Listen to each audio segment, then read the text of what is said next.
नमस्कार, तरुणा पब्लिकेशंस में आप सभी का स्वागत है। आज हम पढ़ने वाले हैं मैथ्स के टॉप 10 कैप्सूल्स। तो जो भी आर्मी, नेवी, एयरफोर्स की तैयारी करने वाले हमारे भाई बहन हैं, जल्दी से हमारी क्लास के साथ कनेक्ट हो जाएं। आज बहुत ही बारिश हो रही है, सुबह से मौसम बहुत खराब है, फिर भी हम आपके लिए ये लाइव क्लास स्टार्ट कर रहे हैं। तो हमारी भी मेहनत को देखिए आप, कितना हम आप लोगों के लिए सोच रहे हैं। तो थोड़ा सा आप भी हम लोगों के लिए सोचें और हमारी जो क्लासेस हैं अगर आपको पसंद आती है तो उनको लाइक कर दें और अपने दोस्तों के साथ शेयर कर दें। हो सकता है आपको थोड़ी बारिश की आवाज सुनाई दे, बट पढ़ाई नहीं छोड़नी है, साथ साथ ये क्वेश्चन सोल्व करते जाना है आपको और कमेंट बॉक्स में मुझे आंसर्स देते जाना है। ठीक है, जल्दी से स्टार्ट करते हैं। क्वेश्चन नंबर 1 देखिए, इसमें हल करना है अपने को। यहाँ पे दिया हुआ है 2.9 into 7.05 into under root 256 upon में 4 की स्क्वायर है। यहाँ पे इसको अपने को क्या करना है, सोल्व करना है। देखो ऑप्शंस यहाँ पे दे रखे हैं, लेकिन पहले हम सोल्व करते हैं और देखते हैं कि हमारा ऑप्शन सही आता है या नहीं। ठीक है, चलिए स्टार्ट करते हैं। देखो ये 2.9 7.0 इसको ऐसे का ऐसे रखेंगे और ये जो रूट में 256 है, 256 है, इसको सोल्व करते हैं। देखो इसको ऐसे लिख सकते हो आप 16 गुना 16 रूट में। जब भी दो दो के जोड़े बने तो वो रूट से संख्या बाहर आ जाती है और यहाँ क्या बचेगा, सिर्फ 16 बचेगा। वापस इस डिजिट को लिखो पूरा 2.9 इंटू 7.05, यहाँ पे क्या आ गया इसकी जगह 16 और 4 की स्क्वायर आपको पता है क्या होती है, 16 होती है। 16 से 16 यहाँ पे कट जाएगा। इन दोनों को यहाँ पे हम क्या कर लेंगे, गुणा कर लेंगे। इन दोनों को गुणा करेंगे तो कितना आ रहा है आपका 20.445, ये संख्या आ जाएगी। ठीक है, ऑप्शंस में चेक कीजिए, बिल्कुल ऑप्शन नंबर बी सही है। आपका आंसर मिल गया है। नेक्स्ट क्वेश्चन देखते हैं जल्दी से। दो संख्याओं का लघुत्तम समापवर्तक यानी कि एलसीएम 1134 है और महत्तम समापवर्तक यानी कि एचसीएफ 18 है। यदि उनमें से एक संख्या 162 हो तो दूसरी संख्या ज्ञात कीजिए। देखो ये सारे क्वेश्चन, इस टाइप के जो क्वेश्चन है वो अपनी आर्मी जीडी की जो बुक है तरुणा पब्लिकेशंस की, उसमें आपको मिल जाएंगे। ये क्वेश्चन भी उसके अंदर है। तो देखो आपको उसमें मैंने एक सूत्र बताया था, बहुत ही आसान सा। क्या बताया था मैंने कि जो प्रथम संख्या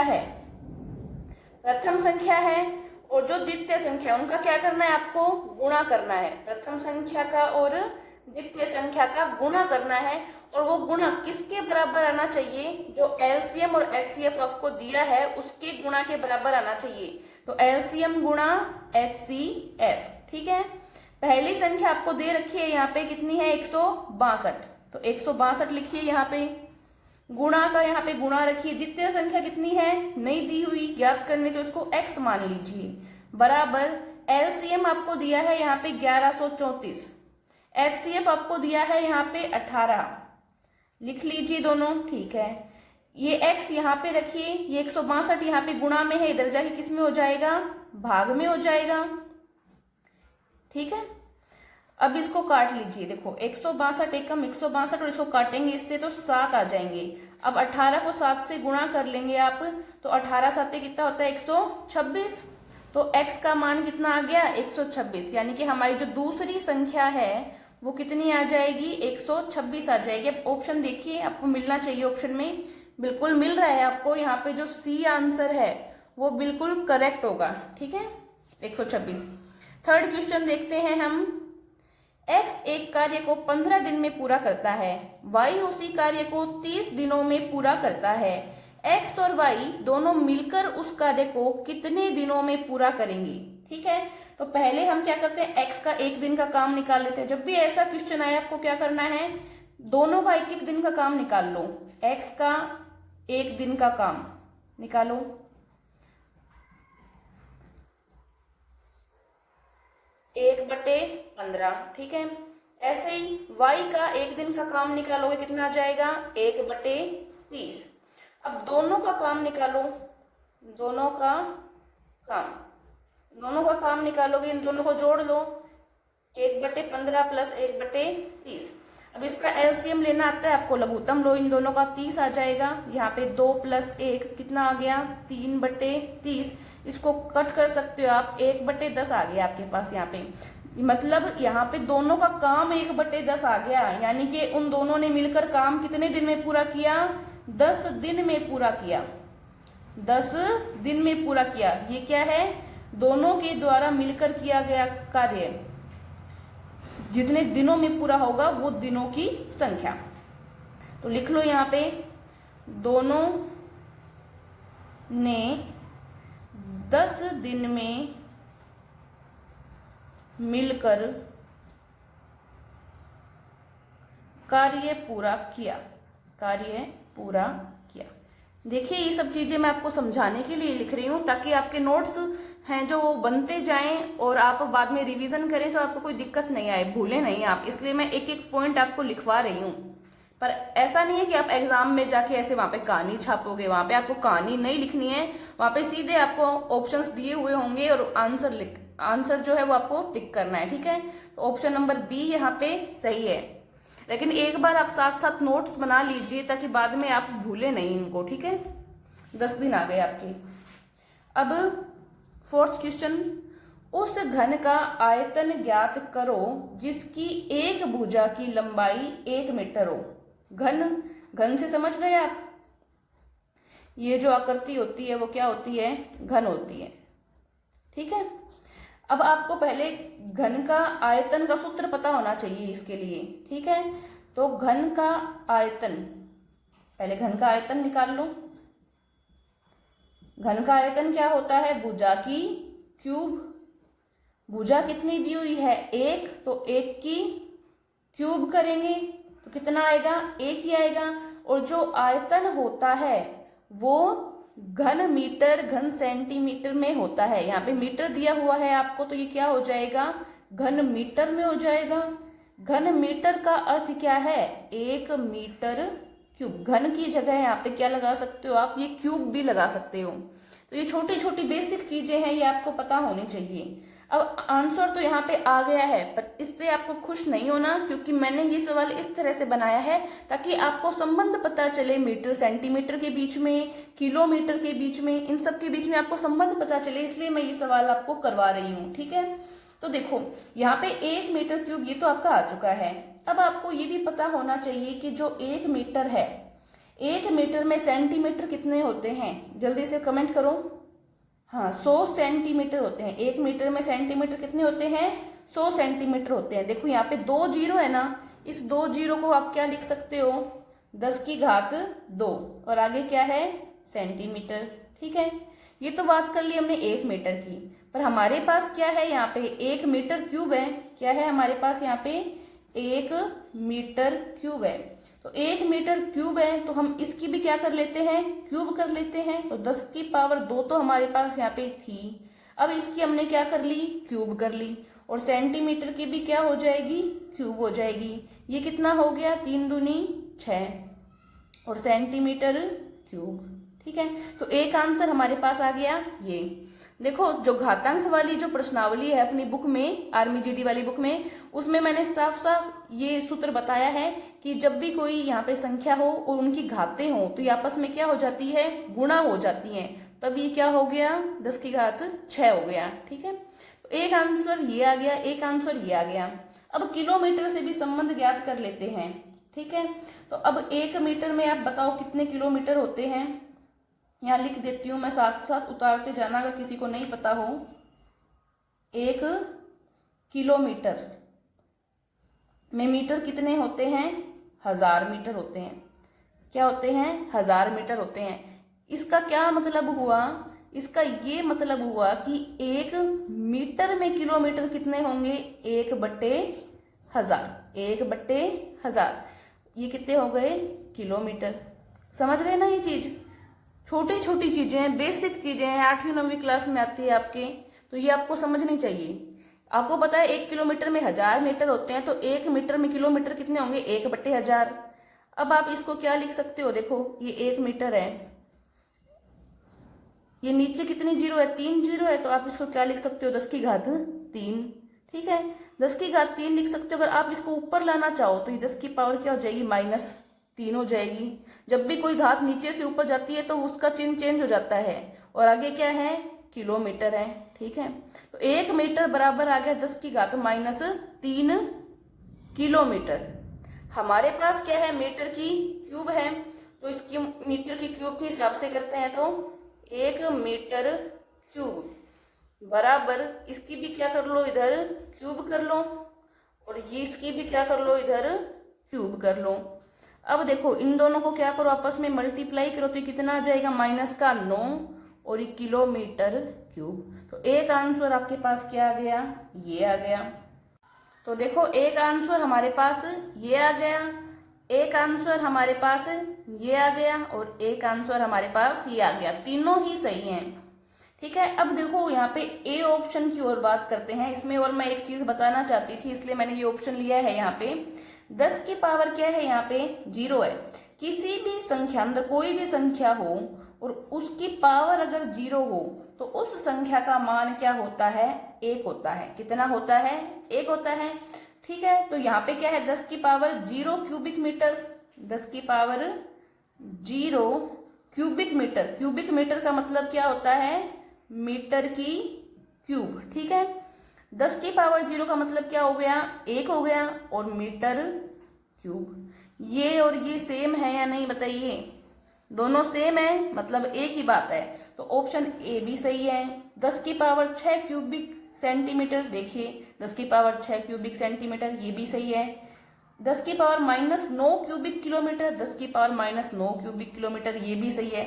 मतलब तीनों ऑप्शन सही है इसमें। तो देखो all the above options are correct, सारे ऑप्शन करेक्ट है। तो ये डी, ये देखो ये सिर्फ आपके समझाने के लिए था। एग्जाम में आपको इतनी रामायण नहीं लिखनी है, आपको सीधे ही पता होना चाहिए कि मीटर का किलोमीटर से क्या संबंध है, किलोमीटर का सेंटीमीटर से क्या संबंध है। ये सब चीजें आपको नॉलेज में होनी चाहिए। ठीक है, ऐसे नहीं है कि आप लोग क्या करो, वहां पे ये रामायण लिखने लग जाओ। ठीक है, तो चलिए नेक्स्ट क्वेश्चन देखते हैं हमारा। समीकरण में x का मान ज्ञात करो। ठीक है, ये समीकरण दी हुई है आपको, इसमें x का मान ज्ञात करना है। कोई खास बात नहीं है, भी कर लो। देखो x की स्क्वायर का x की स्क्वायर -16x का 16 है x। ठीक है, प्लस में क्या है, 63 का 63 और 0 का 0। ये आपका क्या है, क्वेश्चन आ गया, ये क्वेश्चन है आपका। ठीक है, अब आपको क्या करना है, आप यहाँ पे जो निशान है ना, उस निशान को देखना, प्लस, ये प्लस का निशान है।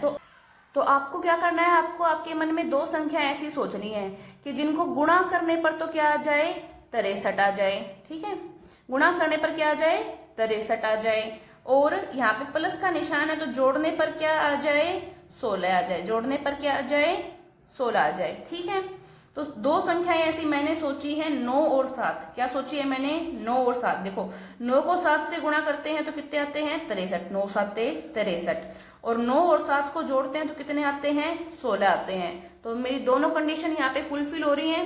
ठीक है, अब देखो मैं क्या करूंगी, यहाँ एक्स की स्क्वायर का एक्स की स्क्वायर माइनस का माइनस, ये जो 16 है उस 16 की जगह मैं क्या लिख दूंगी, 9 + 7, क्योंकि 9 और 7 को जोड़ती हूँ तो क्या आता है, 16 आता है। यहाँ पे x का x पड़ा है, प्लस का प्लस, 63 का 63 बराबर 0। इस माइनस को अंदर मल्टीप्लाई करोगे, चिन्ह चेंज हो जाएंगे। देखो एक भी बेकार आदमी घर के अंदर आता है, सबको बेकार कर देता है, तो सब क्या हो जाएंगे, माइनस के हो जाएंगे। और ये बाहर से कोई टॉफी लाए तो दोनों बच्चों को दी, 2 बच्चे हैं घर में, तो इन दोनों के साथ आएगी। तो x की स्क्वायर, इसको करो, दोनों क्या हो गए, नेगेटिव हो गए, और इसको अंदर क्या कर दिया, गुणा कर दिया, तो ये इसके साथ आ जाएगा, प्लस 63 बराबर में 0। एकदम बच्चों की जैसे पढ़ा रही हूं मैं आपको, तो कहीं पे भी कोई कंफ्यूजन हो फिर भी कमेंट कर देना, ठीक है। अब देखो इन दोनों के क्या बना लो, जोड़े बना लो। यहाँ पे x कॉमन आ जाएगा, यहाँ पर क्या बचेगा, x बचेगा, माइनस यहाँ पे क्या बचेगा, 9 बचेगा। ठीक है, यहाँ क्या है माइनस, यहाँ क्या है प्लस, यहाँ पे क्या कर लो, माइनस कॉमन ले लो, और क्या ले लो, 7 कॉमन ले लो।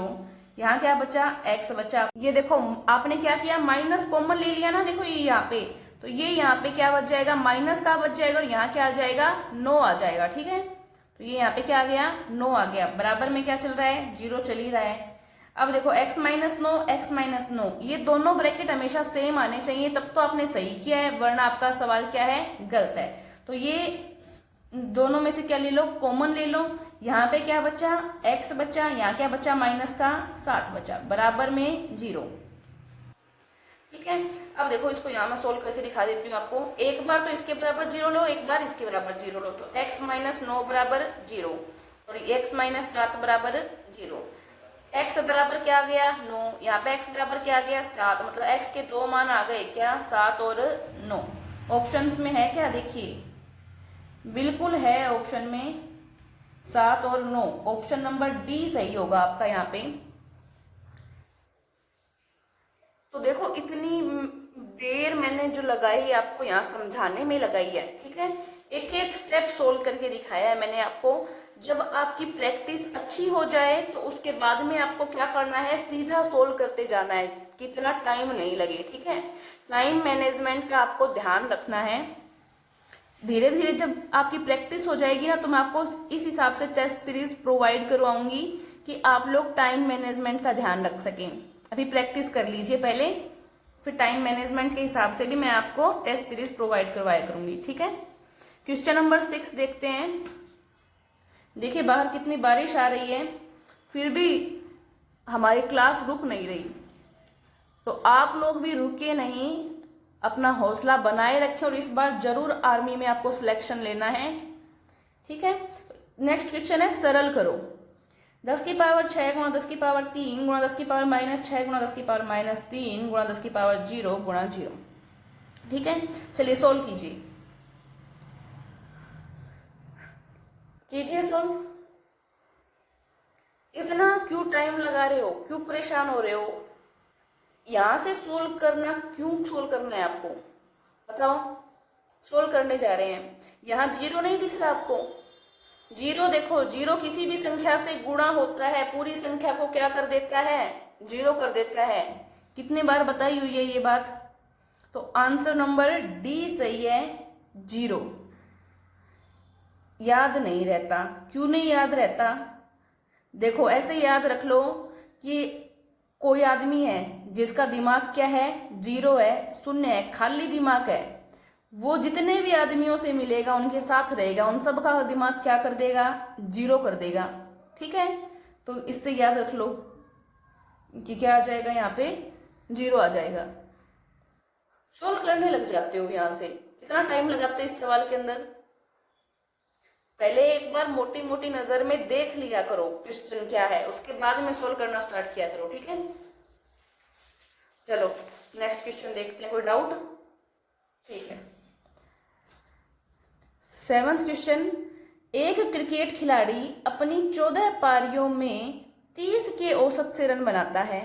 अगली पारी यानी कि 15वीं पारी, 15वीं पारी में कितने रन बनाए, रन पूछ रहा है, 15वीं पारी के रन पूछ रहा है, ताकि उसका औसत 32 हो जाए। औसत कितना हो जाए, 32 रन हो जाए। ठीक है, कोई ना, जैसे जैसे बोल रहा है वैसे वैसे करते जाओ, कुछ नया नहीं करना तुमको, जो जो बोल रहा है वो काम करो, अपने आप क्वेश्चन हो जाएगा। ठीक है, चलो स्टार्ट करते हैं यहाँ से। पहले देखो 14वीं पारी के कुल रन निकाल लो, 14वीं पारी तक, 14वीं पारी तक, 1 से लेके 14 पारी तक के कुल रन है ये। ठीक है,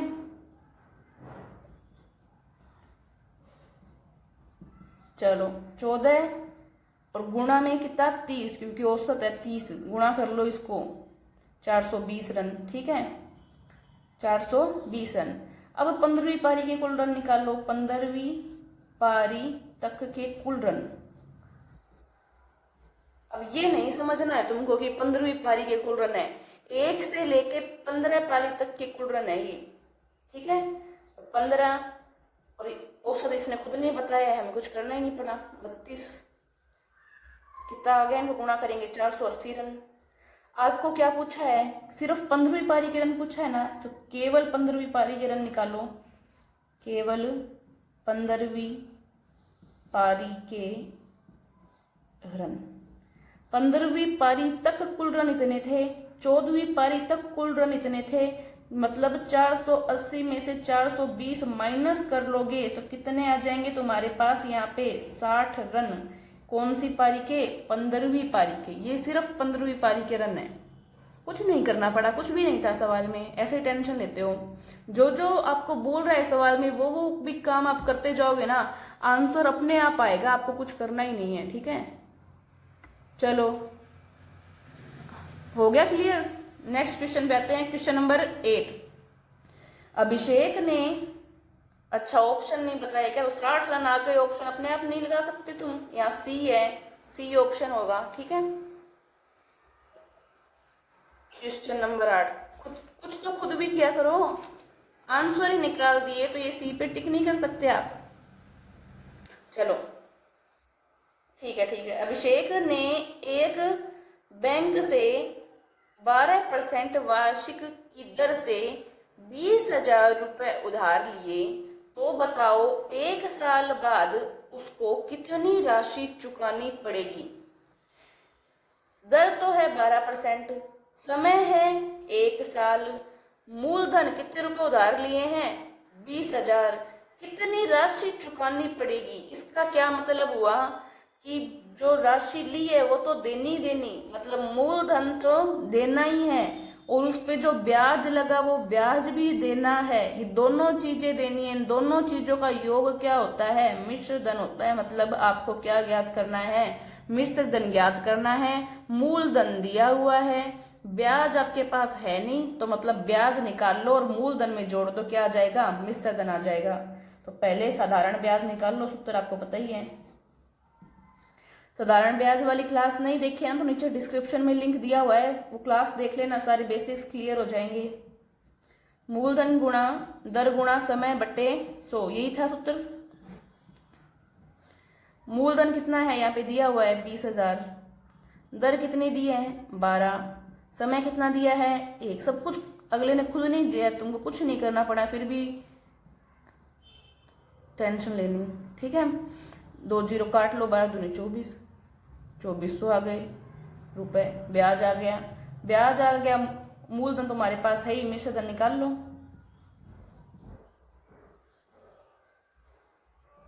20,000, 2400, जोड़ लो इनको, 22,400, यही आ रहा है क्या? देख लो ऑप्शन आ रहा है ना, डी ऑप्शन। क्या था इसमें? कुछ भी नहीं था सवाल में। अब मैं वापस बता रही हूँ कि परीक्षा जब हो तो उसमें ये रामायण नहीं लिखनी है बार बार में। पता है ब्याज का सूत्र ये होता है, सीधा सूत्र लगाओ, उत्तर निकालो, मूलधन में जोड़ा, 22,400 आंसर आ गया। ठीक है, ऐसे नहीं है कि वहां पे लिखना, ये सिर्फ आपको समझाने के लिए लिख रही हूं मैं। देखो ये यहाँ पे 2,000 लिखा गया, ये 20,000 है। ठीक है, समझ जाइए इसको आप। क्वेश्चन नंबर 9, एक त्रिभुज ए बी सी में कोण ए बराबर 30 डिग्री, बी बराबर 90 डिग्री और सी ज्ञात करो। त्रिभुज बना लो पहले तो, 90 डिग्री कोण दिया है, यानी समकोण त्रिभुज है। ए बी सी, ए का मान कितना दिया है? 30 डिग्री। ठीक है, दिख रहा है ना सभी को? बी का मान कितना है? 90 डिग्री, और ये अपने को क्या करना है? निकालना है। त्रिभुज के 2 कोण दिए, तीसरा निकालना है। आपको कितनी बार बताया हुआ है कि त्रिभुज के आंतरिक कोणों का योग, त्रिभुज के आंतरिक कोणों का योग कितना होता है? कमेंट करो। आंतरिक कोणों का योग 180 डिग्री। ठीक है, जोड़ लो इनको, ए बी सी बराबर 180 डिग्री। ए का मान 30 डिग्री, बी का मान 90 डिग्री, सी तुमको निकालना है 180 डिग्री। ये कितना हो गया? 120 सी, और ये यहाँ पे 180 डिग्री, ये यहाँ प्लस में है या माइनस में चल जाएगा, ये बताने वाली बातें थोड़ी है, बच्चों को भी पता है। तो सी कितना आ गया यहाँ पे बताइए? 60 डिग्री। ऑप्शन में है क्या? बिल्कुल है, ये रहा ऑप्शन सी सही है यहाँ पे। ठीक है। तो ये चीजें ध्यान में रखनी चाहिए, आपको खुद को पता होना चाहिए कि त्रिभुज के आंतरिक कोणों का योग 180 डिग्री होता है। जब दो कोण यहाँ पे दिए हैं, तीसरा निकालना है तो हम इस सूत्र से निकाल सकते हैं। ठीक है, सूत्र भी नहीं है, ये बेसिक है, ये सूत्र भी नहीं है। ठीक है, नेक्स्ट क्वेश्चन देखो। अब साइन स्क्वायर ए प्लस कोस स्क्वायर ए बटे 2 का मान ज्ञात करना है। एकदम सरल सवाल है, सर्व समीकरण बताई हुई है आपको। सारे क्वेश्चंस जो हैं ये अपनी आर्मी जीडी वाली बुक में से आ रहे हैं। तो अभी तक अगर आर्मी जीडी वाली बुक परचेज नहीं की है ना, तो बुक परचेज कर लो। पूरा बेसिक और ट्रिक दोनों के साथ सारे क्वेश्चन करवाए हुए हैं। ऑनलाइन भी है और ऑफलाइन भी, कैसे भी परचेज कर सकते हो अपनी बुक। ठीक है, सर्व समीकरण आपको पता है, साइन स्क्वायर ए प्लस कोस स्क्वायर ए कितनी बताई थी मैंने, इसका मान कितना होता है, 1 होता है, बताया हुआ है पहले से। तो इसकी जगह क्या रख दो, 1 रख दो, और बटे में क्या है 2, ये 1/2 आंसर आ गया। है क्या ऑप्शन में, ये है सी। हो गए सारे सवाल। तो बिल्कुल टाइम नहीं लगता, अभी मैंने समझाया है तो भी बिल्कुल कम टाइम लगा है। तो आप तो खुद करना है आपको, तो और कम टाइम लगना चाहिए। जितना टाइम मैंने समझाया है ना, उसका 1/4 टाइम आपको ये सवाल निकालने में लगना चाहिए। तो प्रैक्टिस करते रहो, प्रैक्टिस से ये होगा। ठीक है, तो ऐसे ही और क्लासेस जो हैं वो हमारी आती रहेंगी। तब तक के लिए बने रहें तरुणा पब्लिकेशंस के साथ में। और चैनल को सब्सक्राइब नहीं किया है तो कितनी बार बोलूं, जल्दी से चैनल को सब्सक्राइब कर लीजिए। बहुत मेहनत कर रहे हैं हम आप लोगों के लिए। देखिए आज बारिश में भी आपकी क्लास लगाई है हमने, तो आप भी थोड़ा समझिए, चैनल को थोड़ा सपोर्ट कीजिए ताकि हम और मेहनत करें और हमारा मनोबल बढ़े। तो तैयारी करते रहें और इस साल सिलेक्शन जरूर लेना है, प्रैक्टिस करते रहें। ठीक है, धन्यवाद।